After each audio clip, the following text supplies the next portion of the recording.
स्वागत है आप सभी का बेहद खास पेशकश शेयर बाजार सबका अधिकार में। जी हाँ, 18 स्वदेश की ये खास मुहिम जहाँ पर हमारा मकसद है कि देश के 1 करोड़ से ज़्यादा लोगों को इक्विटी बाजार से जोड़ा जाए, भले ही वो डायरेक्ट स्टॉक खरीद कर जोड़ा जाए या म्यूचुअल फंड के जरिए आप निवेश करें। कैसे शेयर बाजार में पैसे लगाकर अपने पोर्टफोलियो में शेयर बाजार को जगह देकर और स्टॉक्स को जगह देकर आप अपने निवेश लक्ष्य में आगे बढ़ सकते हैं। कैसे महंगाई को मात देने में ये जो एसेट क्लास है आपके काम आ सकती है। इस शो के जरिए, इस मुहिम के जरिए हमारा मकसद यही है कि आप में शेयर बाजार को लेकर जागरूकता जो है वो बढ़ाई जाए और आप भी इस शो का हिस्सा हो सकते हैं, आप भी हमारी इस मुहिम का हिस्सा हो सकते हैं। आपको बस करना इतना है कि QR कोड जो आपके टीवी स्क्रीन पर आएगा उस पर आपको स्कैन करके अपना सवाल हमें भेज देना है और आपके सवालों को हम शो में शामिल करेंगे और हमारे जो एक्सपर्ट हैं वो आपको समझाएंगे, आपके समस्या का समाधान देंगे। और सवाल भले ही स्टॉक्स जुड़ा हुआ हो या किसी म्यूचुअल फंड से रिलेटेड हो,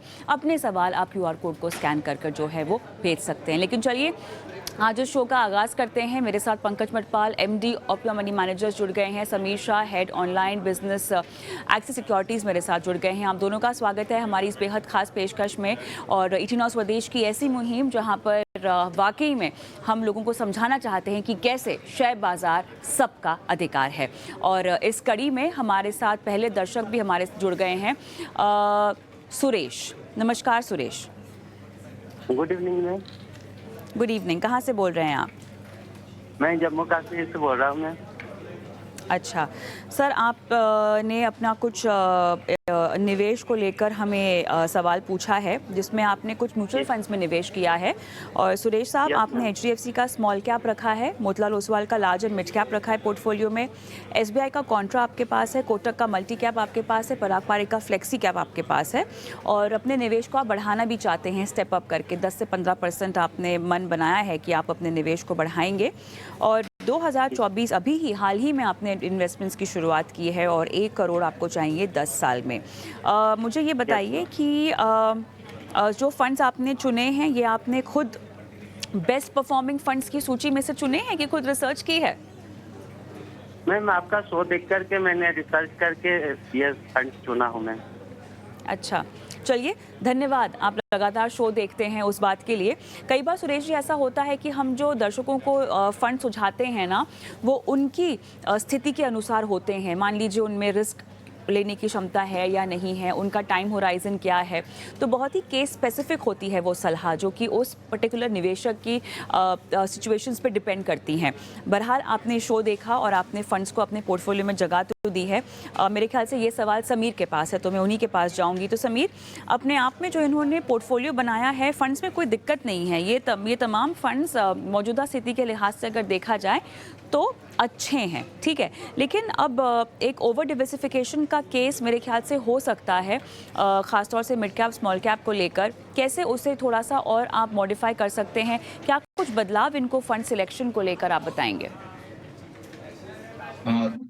कविता ji, first of all thank you so much for having me here. और सुरेश जी को हमारी राय ये है कि आपने जो निवेश किया है उसमें आपका स्मॉल कैप की तरफ थोड़ा ज्यादा झुका हुआ है और आपने थीमेटिक फंड यानी आपने अपना पोर्टफोलियो थोड़ा ज्यादा रिस्की एसेट की तरफ रखा हुआ है। तो हमारा सजेशन आपको ये रहेगा कि आप अपने पोर्टफोलियो में लार्ज कैप की तरफ भी थोड़ा झुकाव बढ़ाए, क्योंकि आपका पोर्टफोलियो वेल बैलेंस करने के लिए लार्ज कैप के फंड होने बहुत ज़रूरी है, तो ब्लू चिप फंड भी आप अपने पोर्टफोलियो में ऐड करें।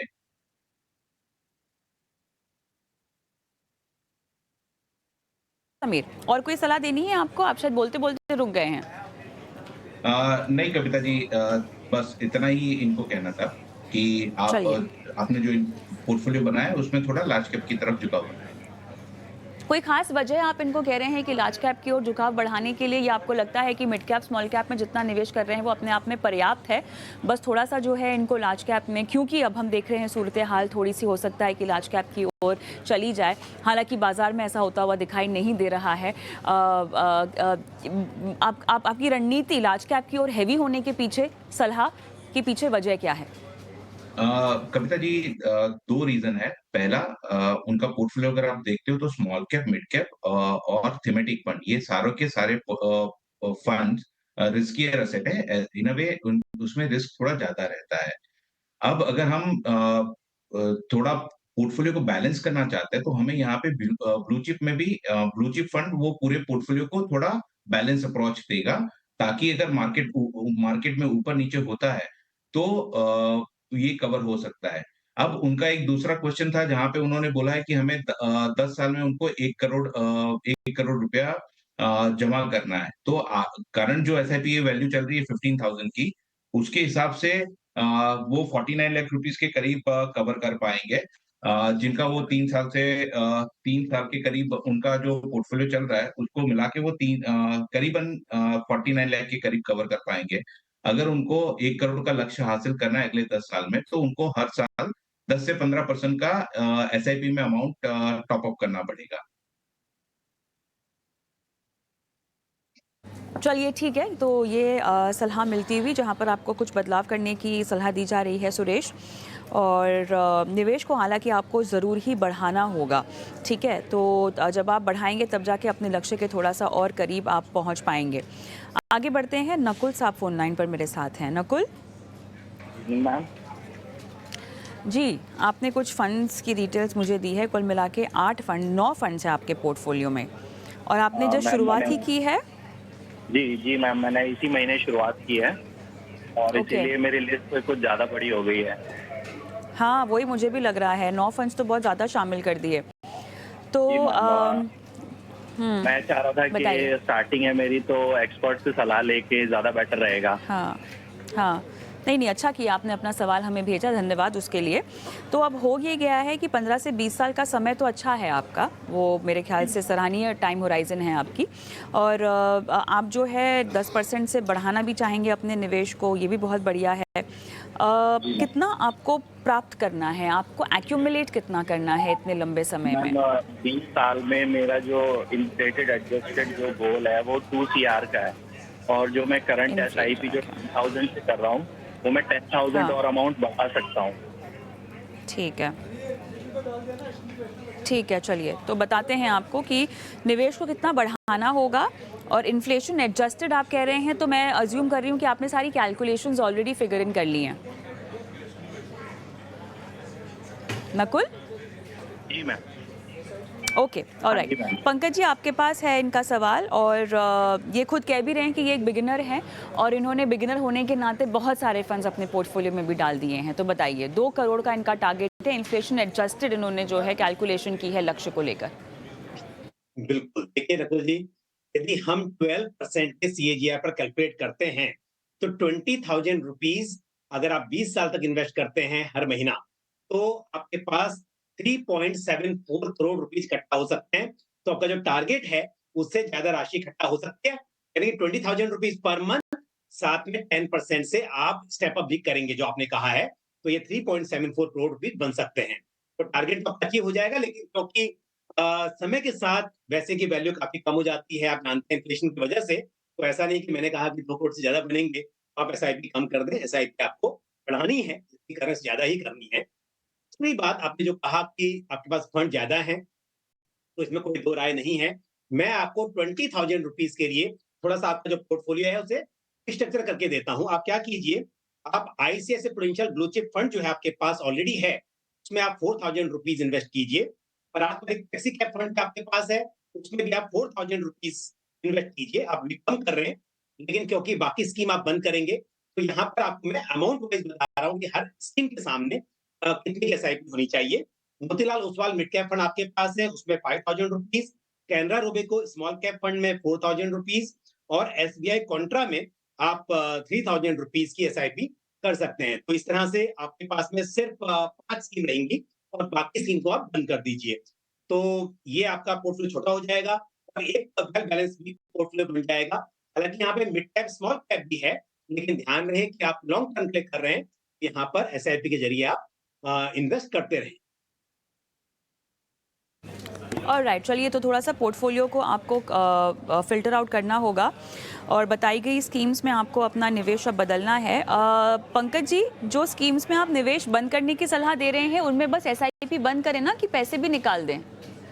देखिए, उन्होंने अभी-अभी इन्वेस्टमेंट शुरू किया है शायद, तो मेरे हिसाब से वहाँ पे एग्ज़िट लोड भी एप्लीकेबल होगा। तो निकलने की ज़रूरत नहीं है, कि स्कीम तो अच्छी हैं। वजह ये थी कि बहुत सारी स्कीम हैं। तो आप थोड़ा समय रुकिए और उसके बाद में जब एग्जिट लोड भी वहाँ पर ना हो और आपका वो लॉन्ग टर्म कैपिटल एसेट हो जाए, 1 साल पूरा हो जाए, उसके बाद आप डेफिनिटली वहाँ से मूव करके एग्जिस्टिंग स्कीम जिनकी मैंने सलाह दी है, उन्हीं स्कीम में उस अमाउंट को डिवाइड कर दीजिए। All the best Nakul. आगे बढ़ते हैं, दीपक दोषी फोन लाइन पर मेरे साथ हैं। नमस्कार, कैसे हैं आप? नमस्कार मैम, बढ़िया मैम, आप कैसे हैं? मैं बिल्कुल ठीक हूँ। दिल्ली से बोल रहे हैं? जी मैम, जी।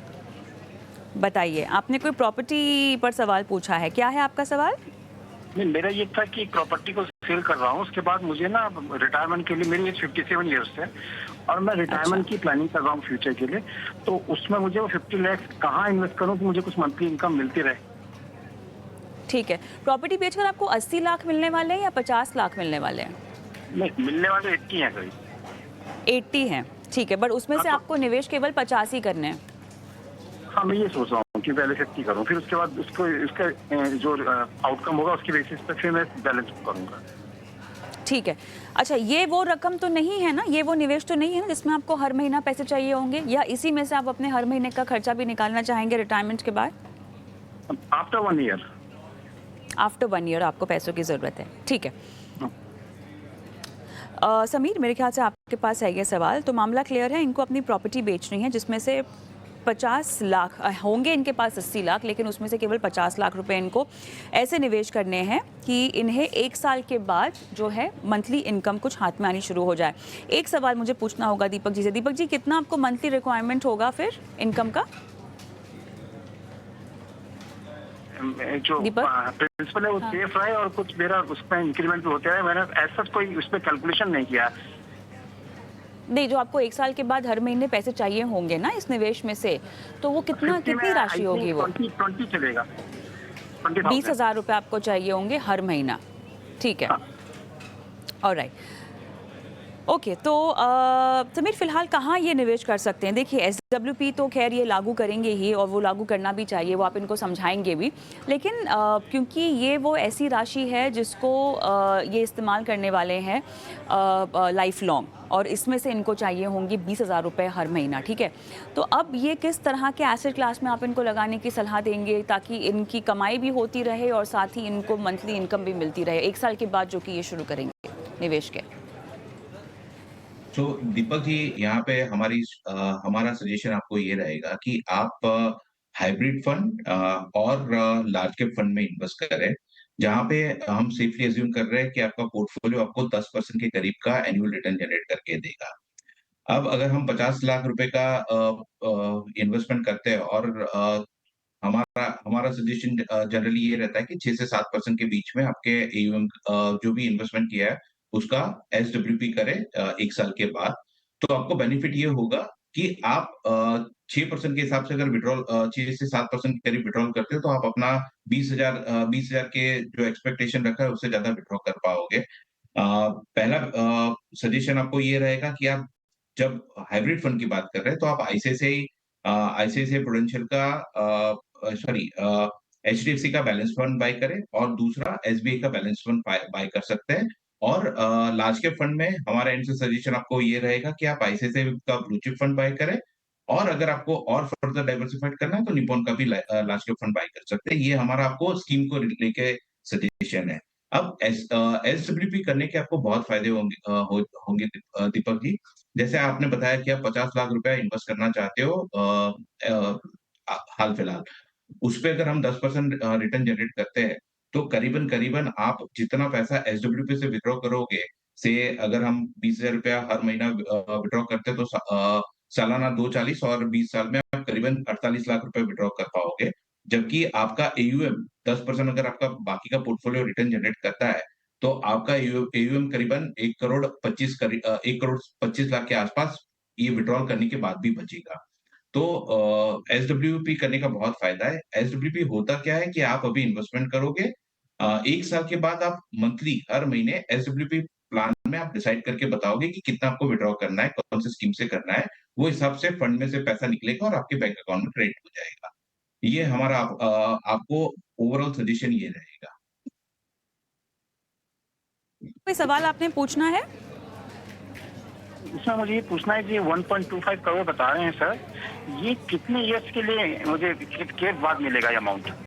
कितने 15 ईयर्स, 20 ईयर्स, कितने का है? जी दीपक जी यहाँ पे आपका इन्वेस्टमेंट हमने 20 साल के हिसाब से प्लान किया है, तो आपको 20 साल के बाद आपका जो 20 साल हर महीना 20-20 हजार रुपए का विड्रॉल के बाद जो अमाउंट बचेगा वो करीबन 1 करोड़ 20 लाख के करीब बचेगा आपके पास। All the best. Wasim Khan ji का सवाल मैं लूंगी। वसीम नमस्कार। जी नमस्कार मैडम। आपने सवाल तो हेलो। अपना हमें दे दिया है। जी जी जी, जी एनपीएस पे आपका सवाल है। एनपीएस से है और वो 20,000 जो है वो मंथली इन्वेस्टमेंट का प्लान है। चलिए ठीक है। एनपीएस का आपके पास टियर 1 अकाउंट है, 15,000 रुपये आप इसमें डाल रहे हैं। कौन सा आपका चॉइस है इसमें? Active choice? जी एक्टिव चॉइस। चलिए ठीक नहीं है। नहीं सॉरी, एक्टिव कोई- चॉइस नहीं है, LC50। चलिए तो यहाँ पर इसके अलावा 20,000 भी हैं जो आपको म्यूचुअल फंड में डालने हैं। पंकज जी। जी जी जी वसीम जी, देखिए आपका जो एनपीएस अकाउंट है, आपने जो बताया वो गवर्नमेंट कंट्रीब्यूशन है, मतलब आप कंट्रीब्यूट करते हैं, आप गवर्नमेंट एम्प्लॉय हैं, और साथ में उसमें अ, आपका गवर्नमेंट का भी कंट्रीब्यूशन होता है। तो वो तो आपका चलता रहेगा, आपकी सैलरी बढ़ेगी तो कंट्रीब्यूशन बढ़ेगा, आपका 10%, गवर्नमेंट का 14%। लेकिन जो म्यूचुअल फंड की आप बात कर रहे हैं, यहाँ पर बता दूं आपको कि देखिए, आपने एक चीज और बताइए कि आपका जो टारगेट है वो है 3 करोड़ का 25 साल में। सबसे पहले इस पर बात करना चाहूंगा कि 25 साल के बाद 3 करोड़ की जो वैल्यू है ना, वो काफी कम हो जाएगी। मतलब अगर मैं 6% का इन्फ्लेशन लेकर चलूं तो आज के लगभग 70 लाख के आसपास इसकी वैल्यू रह जाएगी। तो हमेशा ध्यान रखिए, जब भी आप इतनी लंबी अवधि की बात करते हैं तो आपको इन्फ्लेशन को ध्यान रखते हुए टारगेट सेट करना चाहिए। पर कोई बात नहीं, टाइम बहुत अच्छा है, आप पैसा इकट्ठा कर सकते हैं। मैं आपको स्कीम बता देता हूँ 20,000 रुपए के लिए। आप क्या कीजिए, एक आप आदित्य बिरला सन लाइफ मल्टी कैप फंड में इन्वेस्ट कीजिए, तो आपका large cap, mid cap, small cap सभी में एक्सपोजर होगा, और एक अच्छे तरीके से होगा, क्योंकि एक अलग से आप स्मॉल कैप नहीं ले रहे हैं बल्कि मल्टी कैप के जरिए आप एक्सपोजर लेंगे। साथ में आप ICICI prudential flexi cap fund, इसमें इन्वेस्ट कीजिए, Motilal Oswal mid cap fund, और साथ ही मेरे asset large and mid cap fund. तो मैंने आपको 4 फंड्स बताए हैं, और इस तरह से आपका इक्विटी का एक अच्छा पोर्टफोलियो बनेगा, और इनके साथ में आप आगे बढ़ते रहिए। लेकिन समय के साथ एक मेरी राय जरूर होगी, आप अमाउंट को आप शुरुआत कर रहे हैं 20,000 से, लेकिन स्टेप अप कीजिए साल दर साल, जितना भी पॉसिबल हो। आपकी सैलरी के हिसाब से बढ़ते गवर्नमेंट सर्वेंट है तो 7%, 5% से फिर भी आप हर साल बढ़ाते रहें, और जब आपका प्रमोशन हो उस वक्त पर आप और ज्यादा अपने पोर्टफोलियो को टॉप अप करें। ये वसीम, आपको ये एडवाइस दी जा रही है जहाँ तक आपके निवेश की बात है, और अज्यूम करते हैं कि आपने जो है अपने फाइनेंशियल प्लान को बना रखा है और उसी के मुताबिक आप हमसे सलाह भी चाह रहे हैं। यूट्यूब का एक सवाल भी मैं लूँगी शालिनी प्रसाद जी का। समीर, आपके लिए है ये सवाल, और बहुत इंटरेस्टिंग सवाल है। इनफैक्ट शेयर बाज़ार सबका अधिकार, क्योंकि हमारा ये शो भी है, और जैसे कि इस शो के ज़रिए हमारा मकसद ये है कि हम शेयर बाज़ार को लेकर जागरूकता बढ़ाएं। भले ही शेयर बाज़ार के ज़रिए आप स्टॉक खरीद रहे हो, या अगर आपको समझ नहीं है शेयर बाज़ार की तो आप म्यूचुअल फ़ंड का रास्ता अपनाना चाह रहे हैं, इस शो से, इस मुहिम से हमारा मकसद यही है कि आपको वो तमाम समझाइश दी जाए ताकि आप सही कदम उठाएं अपने पहले निवेश को लेकर। और शालिनी प्रसाद का भी सवाल यही है, निवेश से पहले ज़रूरी होमवर्क क्या करना चाहिए? निवेश करते हैं म्यूचुअल फंड में तो उससे नियमित आय कैसे तय हो सकती है, और म्यूचुअल फंड के ज़रिए कितनी कमाई हो सकती है हर महीना, और किन किन बातों का ख्याल आपको रखना चाहिए? भले ही ये सवाल सुनने में बहुत आसान लग रहे हों, लेकिन बुनियादी कदम अगर आप उठा रहे हो निवेश को लेकर तो ये सबसे ज़्यादा ज़रूरी सवाल होते हैं जो आपके जहन में आते हैं। हर कोई बस रिटर्न देखता रहता है, लेकिन रिटर्न से भी ज़्यादा ज़रूरी, या उसके साथ साथ और सवाल जो होते हैं वो इस तरह के बुनियादी सवाल होते हैं कि होमवर्क कैसे किया जाए। सोशल मीडिया का समय है, तमाम तरह की जानकारी आपको मुफ्त में प्राप्त होती है, लेकिन कितने सारे ऐसे एक्सपर्ट हैं जो सही सलाह आपको दे पाते होंगे? फिल्टर आउट करना भी बहुत ज़रूरी है। समीर, मेरे ख्याल से इनका ये सवाल हमारी इस पूरी मुहिम का एक निचोड़ है, जो कि मैं चाहती हूँ कि आप शालिनी जी को समझाएं, और शालिनी जी के साथ साथ वो तमाम लोग जो कि शेयर बाज़ार सबका अधिकार देख रहे हैं, अपने सवाल आने वाले वक्त में शायद पूछना भी चाहें हमसे। पहला कदम उठाएंगे वो निवेश का, म्यूचुअल फंड के ज़रिए शेयर बाज़ार में पार्टिसिपेट करने का, क्या जवाब देंगे आप? कैसे उनकी हैंड होल्डिंग करेंगे? समीर। शालिनी जी आपने बहुत सही सवाल पूछा है। जनरली हम हमारा सबसे पहले सजेशन ये रहता है कि जब आप पहली बार इन्वेस्टमेंट शुरू करते हो, तो पहले अपना रिस्क प्रोफाइलिंग समझो कि हम कितना रिस्क ले सकते हैं इन्वेस्टमेंट पे। पहला क्वेश्चन ये। दूसरा, आपके पास समय अवधि क्या है? आप अपनी समय अवधि के हिसाब से अपना रिस्क एपेटाइट डिसाइड करें। छोटे समय के लिए है तो हमारा सजेशन होता है कि आप हो सके उतना रिस्क अवर्स आप रिस्क लिए बिना इन्वेस्टमेंट करें, राइट? और तीसरा और बहुत इम्पोर्टेंट है, आप रिटर्न को ना देखते हुए क्वालिटेटिव मेथड ऑफ स्कीम पे जाएँ। जैसे जभी भी कोई फंड सिलेक्शन करते हैं, ज़्यादातर हमने देखा है निवेशक सिर्फ और सिर्फ रिटर्न देखते हैं जैसे कविता जी ने बताया। बट हमारा सजेशन ऑलवेज ये रहता है कि आप रिटर्न के साथ-साथ ये फंड को कौन मैनेज कर रहा है, कितने साल से मैनेज कर रहा है, उन्होंने कितना रिटर्न जनरेट किया है, वो और कौन से स्कीम मैनेज कर रहे हैं, उनमें उनका परफॉर्मेंस, फंड मैनेजर का परफॉर्मेंस क्या है, ये सारी इन्फॉर्मेशन बेसिक ले। उसके साथ-साथ फंड का कोर ऑब्जेक्टिव क्या है? ये ऑब्जेक्टिव अगर आपके ऑब्जेक्टिव के साथ मिलता है, तब जाके आप वो स्कीम सिलेक्ट करें। सो पहला सजेशन मेरा ये है कि इन्वेस्टमेंट करने से पहले ये चीज़ स्कीम के बारे में जानें। अब बात है रेगुलर इन्वेस्टमेंट करने की, तो शालिनी जी यहाँ पे 2 क्वेश्चन है। क्या आप अभी लमसम इन्वेस्टमेंट करना चाहते हो या एयूएम इकट्ठा करने के बाद आपको मंथली इनकम चाहिए? मैं दोनों क्वेश्चन्स के आंसर देता हूँ। अगर आप अभी इन्वेस्टमेंट करके अभी एक साथ इन्वेस्टमेंट करके हर महीने इनकम चाहते हो, तो मेरा सजेशन ये रहेगा कि आप मल्टी एसेट फंड और हाइब्रिड फंड में इन्वेस्टमेंट करें। हाइब्रिड फंड का मतलब होता है हर हाइब्रिड फंड में सर्टेन अमाउंट आपका इक्विटी में इन्वेस्टमेंट होता है, सर्टेन अमाउंट आपका डेट में इन्वेस्टमेंट होता है। तो आपका डेट और इक्विटी दोनों एस्पेक्ट कवर हो जाते हैं। यहाँ पे हाइब्रिड फंड के लिए हमारे 2 सजेशन रहेंगे। एक है आप एचडीएफसी का बैलेंस एडवांटेज फंड ले और आईसीआईसीआई प्रूडेंशियल का भी बैलेंस एडवांटेज ले सकते हैं। दूसरा हमारा सजेशन था कि शालिनी जी के लिए कि आप लार्ज कैप फंड से शुरू करें। लार्ज कैप फंड में आप आईसीआईसीआई प्रूडेंशियल का ब्लू चिप फंड सेलेक्ट कर सकते हैं और निपॉन इंडिया का लार्ज कैप फंड सजेस्ट कर रहे हैं। तो ये 2 फंड आप 4 फंड सिलेक्ट करके आप उसके अंदर ग्रेजुअली अपना आप इन्वेस्टमेंट करने के बाद हर हर साल एसडब्ल्यूपी के द्वारा आप पैसा विथड्रॉ करें जिससे आपकी मंथली इनकम हो जाएगी।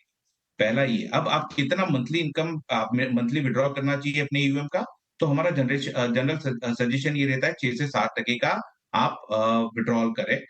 जो भी ईयूएम आप अभी इन्वेस्टमेंट कर रहे हो, उससे आपको फायदा क्या होगा कि आपका मंथली जो भी नीड है वो भी पूरा हो जाएगा और बैलेंस जो 3% आप नहीं विथड्रॉ कर रहे हो, उससे आपके पास अच्छा खासा ईयूएम बन जाएगा ओवर अ पीरियड ऑफ 15-20 साल। तो ये हमारा पहला सजेशन था अगर आप अभी लमसम इन्वेस्टमेंट करना चाहते हो और मंथली इनकम इमीडिएट चाहते हो तो। जब हम मंथली इनकम की बात करते हैं तो आज इन्वेस्ट करके इमीडिएट विथड्रॉल की बात नहीं करते, एटलीस्ट 1 साल रखना चाहिए, 1 साल के बाद चालू करें, क्योंकि बहुत सारे फंड में एग्जिट लोड होता है जिससे आपके रिटर्न पे भी इम्पैक्ट आ सकता है। तो हमारा सजेशन ये ऑलवेज रहता है कि आप 1 साल के बाद ही विथड्रॉ करना स्टार्ट करें। अब दूसरा क्वेश्चन है कि अभी मेरे पास फंड नहीं है बट मेरे को मंथली इनकम जनरेट करनी है आफ्टर 10 इयर्स, तो पहले शुरुआत करें आप एसआईपी से स्टार्ट करके अपना अगले 10 साल में एक एयूएम इकट्ठा करें। आप अपना गोल पहले सेट कर लें कि आपको मंथली 20,000 चाहिए, 25,000 चाहिए, 30,000 चाहिए। वो हिसाब से आपको कितना पैसा लगेगा, वो एक बार कैलकुलेट करके वो अमाउंट आप एसआईपी के ज़रिए इकट्ठा करें और उसके बाद उसके ऊपर एसडब्ल्यूपी करके आप मंथली इनकम उसके द्वारा जनरेट कर सकते हैं।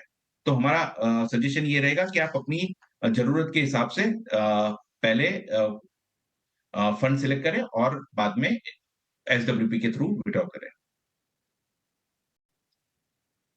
आगे बढ़ते हैं। शो का आखिरी सवाल रफ़ीक का लेंगे और रफ़ीक का पोर्टफोलियो मेरे ख्याल से पंकज जी आपके पास हैं, कई सारे इनके पास फंड्स तो हैं, लेकिन 10% तक ये भी बढ़ाएंगे अपनी निवेश को 1.5 करोड़ 15 साल में। बताइए।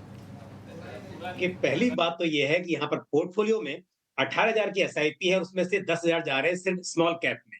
तो आज जो हमने शो में बात भी की कि स्मॉल कैप में पैसा बहुत ज्यादा इन्वेस्ट हो रहा है और वैल्यूएशन एक्सपेंसिव है, तो पहला सजेशन रफीक जी को यही है कि स्मॉल कैप में एक्सपोजर कम करें इस वक्त पर ये बेहतर होगा, और समय समय पर जब जरूरत होगी, जब लगेगा आपको कि फिर से आपको बढ़ाना चाहिए, तो बढ़ा सकते हैं। तो इस वक्त पर आप स्मॉल कैप में अपना एक्सपोजर बिल्कुल रिड्यूस कर दें, और आपके पास में जैसे ICC prudential large and mid cap fund है और पारंपरिक फ्लेक्सी कैप फंड है, आप इन फंड्स में अमाउंट को बढ़ा सकते हैं। दूसरी बात ये है, जहाँ तक टारगेट का सवाल है, अगर 18,000 रुपए आप इन्वेस्ट करते हैं 15 साल के लिए, और 12% का हम सीएजीआर एज्यूम करें, तो और साथ में 10% से आपने कहा है कि आप एसआईपी को बढ़ाते रहेंगे, तो आप 1.5 करोड़ रुपए इकट्ठा कर सकते हैं, ऐसी उम्मीद कर सकते हैं 15 साल में। तो स्कीम्स में थोड़ा स्कीम्स अच्छी हैं, लेकिन क्योंकि एलोकेशन बराबर नहीं है और स्मॉल कैप में बहुत ज्यादा एक्सपोजर है, इसलिए मैंने सलाह दिया आपको कि आप स्मॉल कैप में कम करेंगे, और large cap flexi cap fund जो आपके पास में large mid cap flexi cap, उसमें आप बढ़ा देंगे। ख्याल से इसी के साथ शेयर बाजार सबका अधिकार के आज के एडिशन में इतना ही। बहुत बहुत धन्यवाद आप दोनों का इस खास पेशकश में शिरकत की और दर्शकों के सवालों के जवाब दिए। इस बीच अगर आप भी शेयर बाजार सबका अधिकार में शिरकत करना चाहते हैं, अपने सवाल हम तक पहुंचाना चाहते हैं, तो आपको करना कुछ नहीं है। आपको बस एक QR कोड हम आपकी स्क्रीन पे फ्लैश करेंगे, उस पर आपको स्कैन करके अपने सवाल जो है हम तक पहुँचा देने हैं। अपने सवालों को आप ये QR कोड स्कैन करके व्हाट्सएप कर सकते हैं। आपके सवालों को हम शो में शामिल करेंगे और हमारे एक्सपर्ट्स के जरिए आपको दिलवाएंगे सही सलाह। नमस्कार।